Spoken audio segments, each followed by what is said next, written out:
Hello good morning students, I welcome you all in our DVE learning classes. आज की class में हम लोग डिस्कस कर रहे हैं fragmentation of cycloalkane and cycloalkene and alkene. Okay, तो साइक्लोएल्केन का फ्रेगमेंटेशन हमने हमारे प्रीवियस लेक्चर में कर लिया था। अब मैं यहाँ पर लिख रही हूँ फ्रेगमेंटेशन ऑफ साइक्लोएल्केन। अब देखिए, जो साइक्लोएल्केन है इनका फ्रेगमेंटेशन कैसे होता है। जो भी साइक्लोएल्केन होंगे इनके फ्रेगमेंटेशन पैटर्न में एक इथाइलिन मॉलिक्यूल का लॉस होगा या फिर साइड चेन का लॉस होगा। और कैसे लॉस होता है, जैसा कि मैंने आपको पहले भी बताया था कि यहाँ से दो बॉन्ड्स जो हैं वो टूटेंगे, अदरवाइज़ ये क्या है, बहुत ही स्टेबल है। स्टेबिलिटी के ऑर्डर में आपने देखा था कि जो एरोमेटिक कंपाउंड्स जो थे वो हाईली स्टेबल थे क्योंकि उनके अंदर डीलोकलाइज्ड पाई इलेक्ट्रॉन्स थे। उसके बाद में आपने कॉन्जुगेटेड एल्केन्स देखे और उसके बाद में हमने डिस्कस किए थे साइक्लिक कंपाउंड की। साइक्लिक कंपाउंड्स जो होते हैं इनके अंदर फ्रेगमेंटेशन तभी पॉसिबल होता है जबकि कहीं से दो बॉन्ड्स का ब्रेकेज हो। किस तरह से, ये जैसे साइक्लोहेक्सेन है, साइक्लोहेक्सेन में अगर एक बॉन्ड अगर टूटता है तो ये क्या बन जाएगा, ये कन्वर्ट हो जाएगा एनहेक्सेन में। इसका मतलब ये है कि इसका फ्रेगमेंटेशन नहीं हुआ। फ्रेगमेंटेशन होने के लिए क्या ज़रूरी है कि कम से कम यहाँ से दो बॉन्ड का ब्रेकेज हो। जब दो बॉन्ड का ब्रेकेज होगा तभी यहाँ पर फ्रेगमेंटेशन होगा। तो इसलिए जो साइक्लोएल्केन कंपाउंड्स जो होते हैं वो हाईली स्टेबल होते हैं। अब हम अगर बात करें साइक्लोहेक्सेन की और मिथाइल साइक्लोपेंटेन की, तो यहाँ पर जब फ्रेगमेंटेशन होगा तो इथाइलिन मॉलिक्यूल जो है वो यहाँ पर निकलता है और जो बेस पीक जो मिलेगी वो मॉलिक्यूलर रेडिकल कैटायन जो बन रहा है, मॉलिक्यूलर आयन से जो रेडिकल कैटायन बनता है उसका M/E रेशो 56 रहता है। ठीक है, तो उसकी वजह से यहाँ पर हमें बेस पीक मिलती है। So we can write fragmentation of cycloalkane में हम क्या लिख सकते हैं, the most common pattern of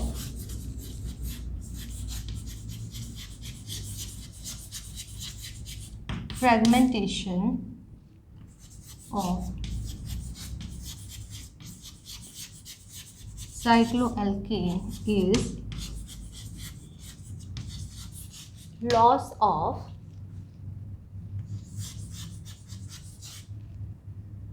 ethylene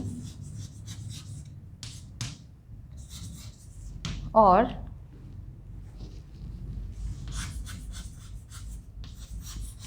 loss of side chain।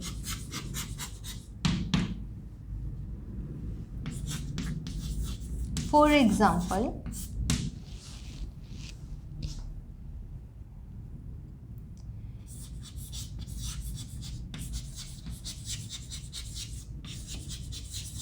cyclohexane and cyclopentane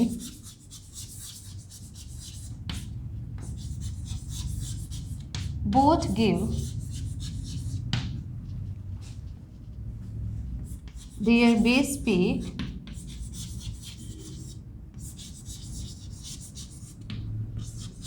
at M/E equals to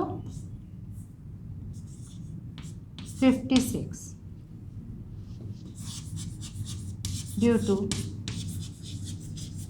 loss of ethene molecule।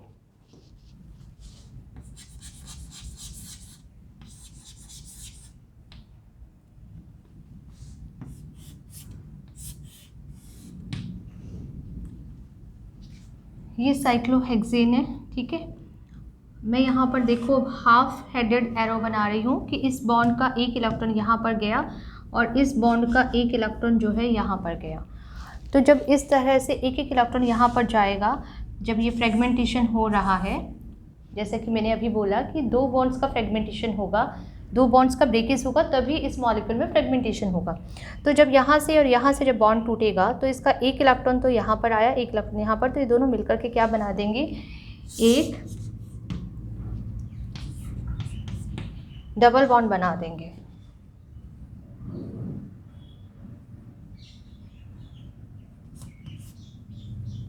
तो इसको हम ऐसे शो कर सकते हैं और you can write CH2 double bond CH2।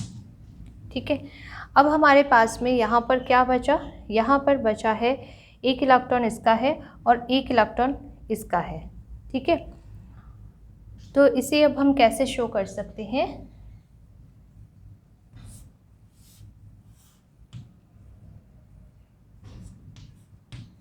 एक कार्बन पर पॉजिटिव चार्ज है और एक ये रेडिकल जो है ये निकला है, तो ये हमारा क्या हो गया, रेडिकल कैटायन हो गया। ठीक है, और इसी की वजह से यहाँ पर 56 पर हमें बेस पीक मिलेगी। इसका m/e कितना रहेगा, 56 रहेगा, जो कि हमें बेस पीक देगा। ठीक है, तो नोट कर लीजिए आप इसे कि एल्कीन के फ्रेगमेंटेशन से क्या बन रहा है, साइक्लोएल्कीन की फ्रेगमेंटेशन से एक तो इथाइलिन मॉलिक्यूल जो है वो निकल रहा है और एक रेडिकल कैटायन बन रहा है, जो कि हमें हमारी बेस पीक को दे रहा है।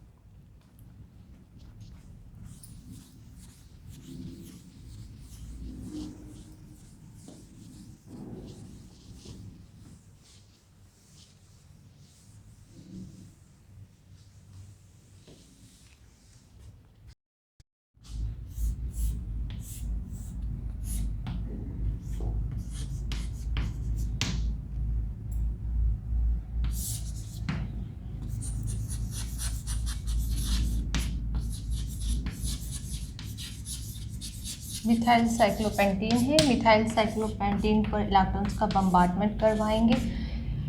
तो इलेक्ट्रॉन का बम्बार्डमेंट करवाने से मॉलिक्यूलर आयन के अंदर कन्वर्ट हो जाएगा। ठीक है, और मॉलिक्यूलर आयन में जब ये कन्वर्ट होगा तो उसके बाद में यहाँ पर होगा, पहले इसका मॉलिक्यूलर आयन बना लेते हैं।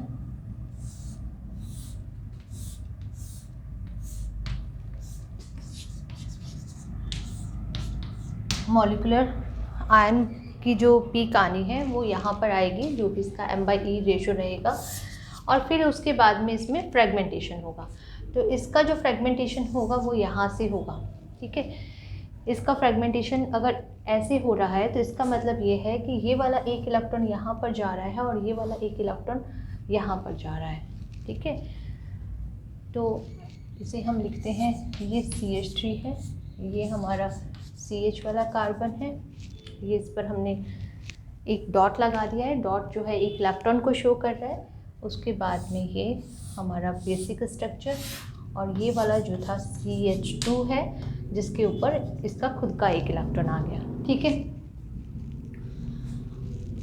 अब इस तरह की सिचुएशन में आप देख रहे हैं कि यहाँ पर जो ये कार्बन जो है इस पर क्या आ जाएगा, एक इलेक्ट्रॉन आ गया है और इस पर एक पॉजिटिव चार्ज भी रहेगा। तो ये वाला आयन जो है अब अपनी एक पीक दे देता है।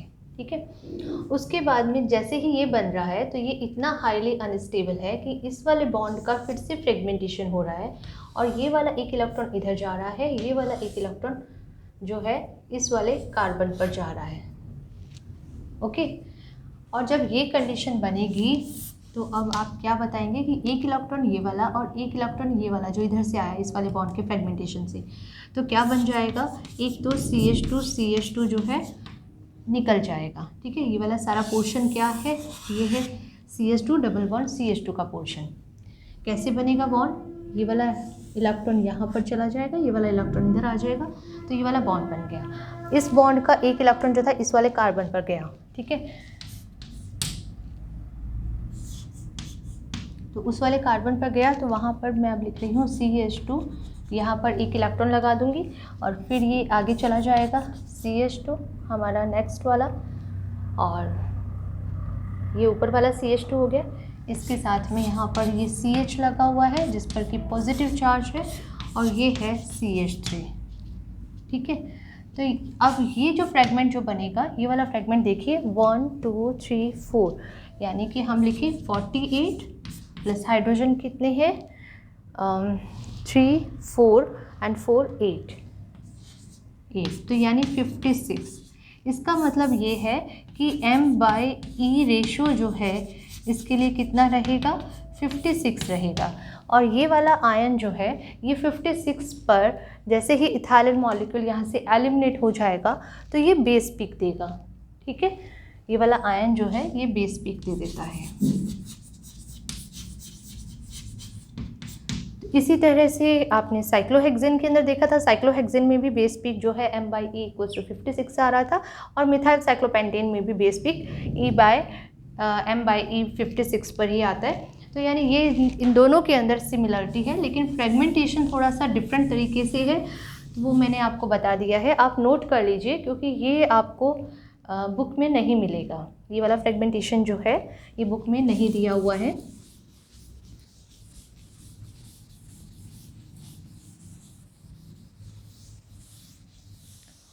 नेक्स्ट अब हम करते हैं फ्रेगमेंटेशन ऑफ एल्कीन।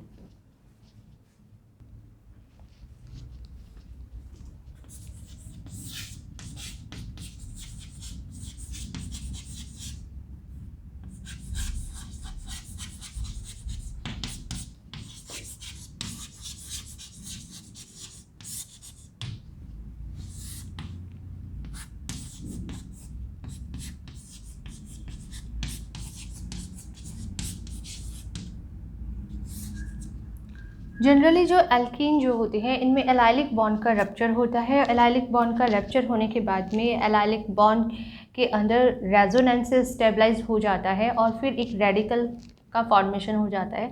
रेडिकल भी बनेगा और यहाँ पर एक कैटायन रेडिकल भी बनेगा। तो कैटायन रेडिकल जो बनता है वो अपना बेस पीक देता है। ठीक है, किस तरह से होगा प्रोसीजर?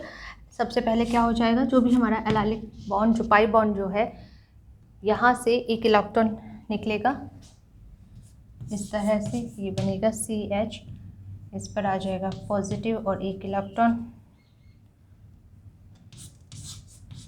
CH2 CH2R।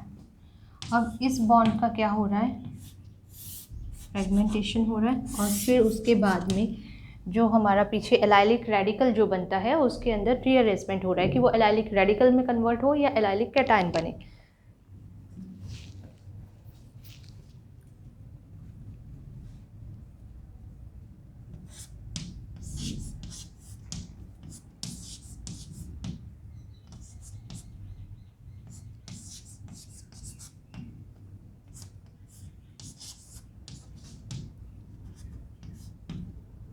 एक पॉसिबिलिटी इसकी ये रहेगी, और दूसरी पॉसिबिलिटी क्या रहेगी,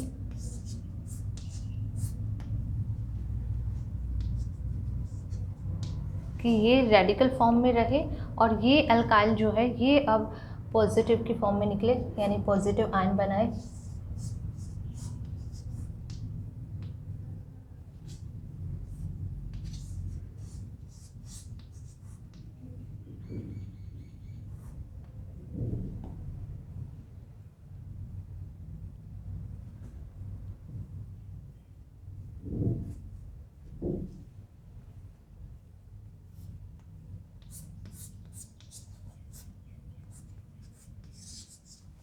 और अब ये जो भी एल्काइल ग्रुप जो होगा इसका M/E रेशो जब निकलेगा वो ही मास स्पेक्ट्रा में पीक देगा।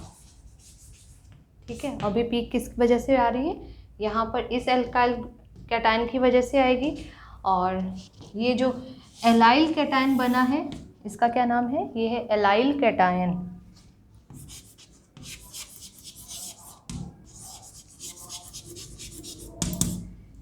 अगर ऐसा फ्रेगमेंटेशन हो रहा है तो यहाँ से पीक आएगी, और अगर वैसा फ्रेगमेंटेशन हो रहा है तो वहाँ से पीक आएगी, यानी मास स्पेक्ट्रम में दोनों पीक्स जो हैं वो ही मिल सकती हैं। तो ये फ्रेगमेंटेशन ऑफ एल्कीन है। अब अगर हम बात करें कि 2 हेक्सीन ले रहे हैं, 2 हेक्सीन में फ्रेगमेंटेशन कैसा होगा।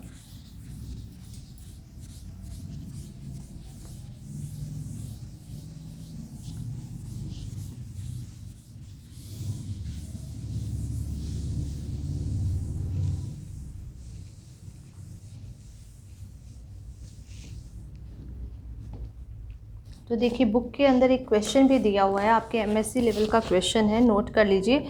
Account for the major peaks at M/E equals to 41, 55, 84 in the mass spectrum of the 2 hexene. वापस से रिपीट कर रही हूँ, नोट कीजिए। Account for the major peaks at M/E equals to 41, 55, 84 in the mass spectrum of 2 hexene।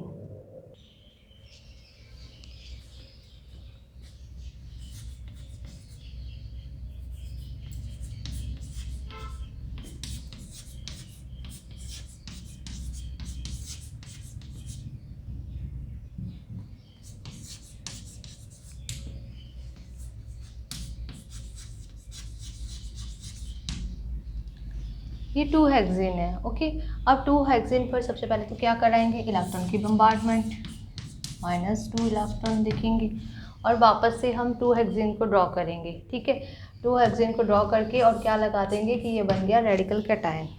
तो इतना आप काम अपने आप कर लीजिए, पहले वो लिख लीजिए, उसके बाद में प्रोडक्ट की फॉर्म में इसको लिखिए।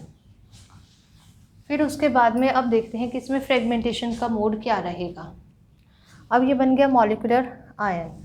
तो अब इस मॉलिक्यूलर आयन के लिए जो आप इसका M/E रेशो निकाल रहे हैं, वो M/E रेशो आएगा 84। कितना आएगा टोटल, जब आप इसको टोटल कर रहे हैं तो आपके पास में आ रहा है 84। तो ये तो क्या दे देगा आपको, मॉलिक्यूलर आयन पीक दे देगा। ठीक है, और उसके बाद में अब फ्रेगमेंटेशन कैसा होगा। तो देखिए फ्रेगमेंटेशन के लिए यहाँ से हमें क्वेश्चन में क्या कहा है, हमें क्वेश्चन में ये कहा है कि 41 और 55 और 84 पर पीक मिल रही हैं। तो 84 की पीक तो ये हो गई। अब हमने देखना है कि 41 और 55 की पीक हमें कहाँ मिलेंगी। तो इसके लिए थोड़ा सा हम इसको इस तरह से मैनिपुलेट भी कर सकते हैं। 84 में से हमने क्या पीक निकालनी है, एक निकालनी है 41 की और एक पीक हमें चाहिए 55 की। तो हम थोड़ा सा हमारा रफ वर्क भी मेंटेन कर लेते हैं। तो देखिए ये क्या आ जाएगा, 3 आ गया, यहाँ पर क्या आ जाएगा, 4 आ जाएगा। यानी 43 मास का जब लॉस होगा तो फिर हमें 41 की पीक मिलेगी। ओके, और यहाँ पर 55 मास का लॉस होगा तो फिर हमें क्या मिलेगी, 55 वाली पीक हमें कब मिलेगी, इसको हम माइनस करते हैं। देखिए तो ये आ जाएगा 9, 29।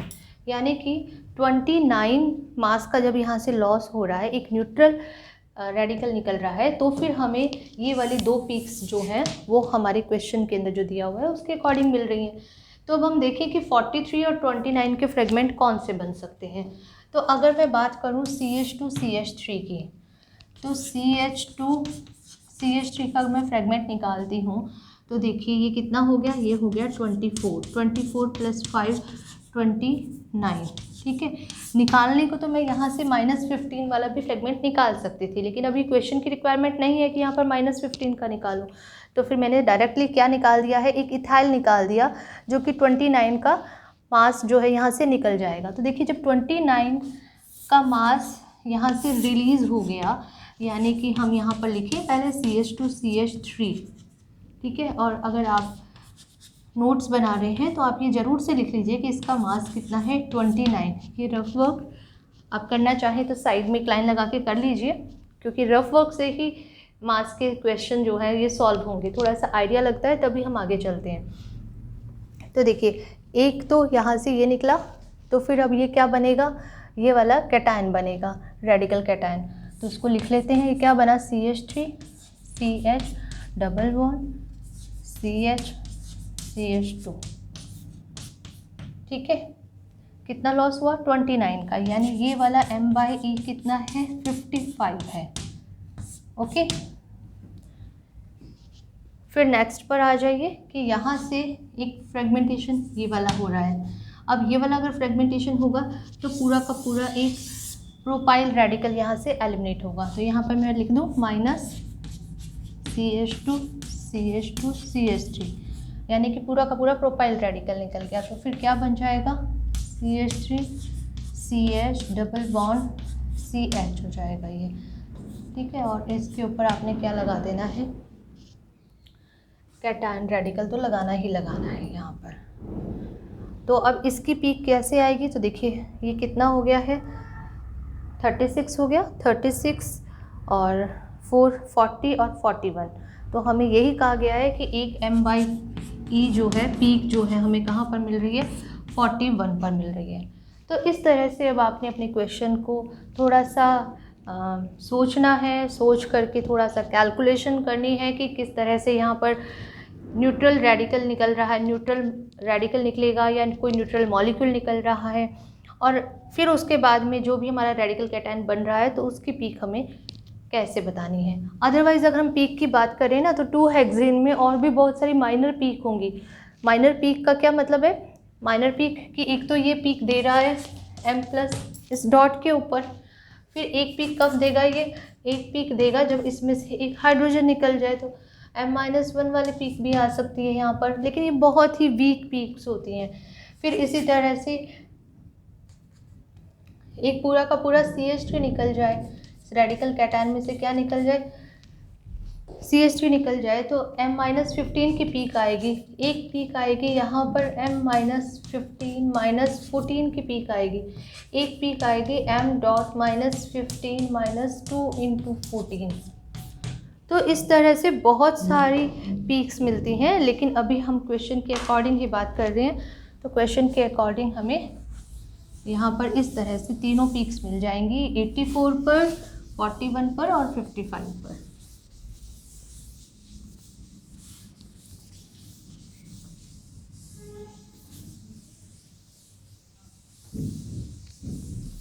अब अगर अनसैचुरेटेड एल्कीन है, ठीक है, और यहाँ पर प्रेजेंट है गामा हाइड्रोजन, तो अगर गामा हाइड्रोजन प्रेजेंट है तो क्या होगा, यहाँ पर होगा मैकलैफर्टी रीअरेंजमेंट। एग्जाम्पल लेते हैं 1-पेंटीन का।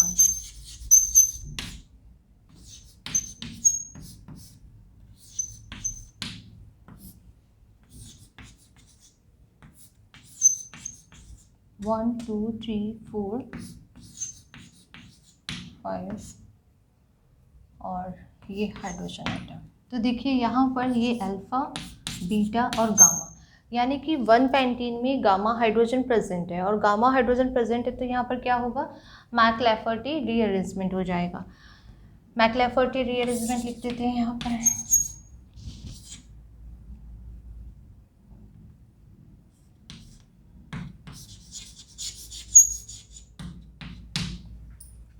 मैकलैफर्टी रीअरेंजमेंट में जैसा कि हमें पता है अल्फ़ा और बीटा बॉन्ड जो है इसका ब्रेकेज हो जाएगा, और ये वाला हाइड्रोजन जो है यहाँ पर ट्रांसफ़र हो जाएगा, ये वाला बॉन्ड इधर ट्रांसफ़र हो जाएगा।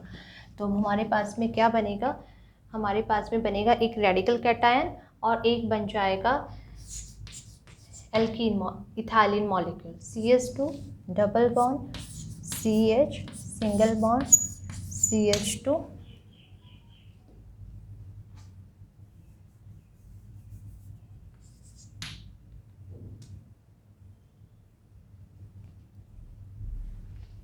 पहले ये मॉलिक्यूलर आयन के अंदर कन्वर्ट था, रेडिकल कैटायन रहेगा यहाँ पर, और ये जो है अब बेस पीक देगा, ये वाला फ्रैगमेंट जो है यहाँ से निकल जाएगा, ठीक है।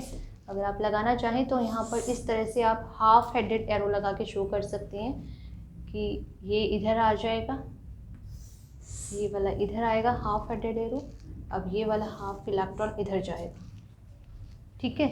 अब ये वाला हाफ इलेक्ट्रॉन इधर आ जाएगा, तो ये इस तरह से कन्वर्ट हो जाएगा,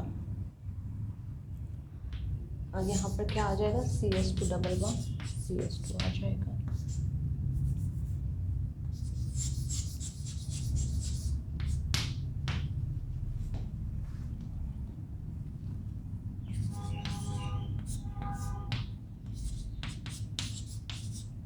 तो इसका M/E रेशो क्या रहेगा, 42 रहेगा। तो यहाँ पर अब ये जो है अपनी पीक दे देगा, ठीक है। और इस आयन को हमने क्या नाम दिया था, इस आयन को हमने बोला था मैकलैफर्टी आयन। तो इस तरह से जहाँ पर गामा हाइड्रोजन प्रेजेंट होगा वहाँ पर आप मैक्लाफर्टी रीअरेंजमेंट लगा देना, अदरवाइज फ्रेगमेंटेशन कर देना, थोड़ी सी बैक कैलकुलेशन करके देख लेना कि कैसा फ्री रेडिकल निकल रहा है। ठीक है, तो आप लोग प्रैक्टिस कीजिए। नेक्स्ट क्लास में हम लोग लेते हैं साइक्लोएल्कीन यानी रिट्रोडाइल एल्स एल्डर रिएक्शन।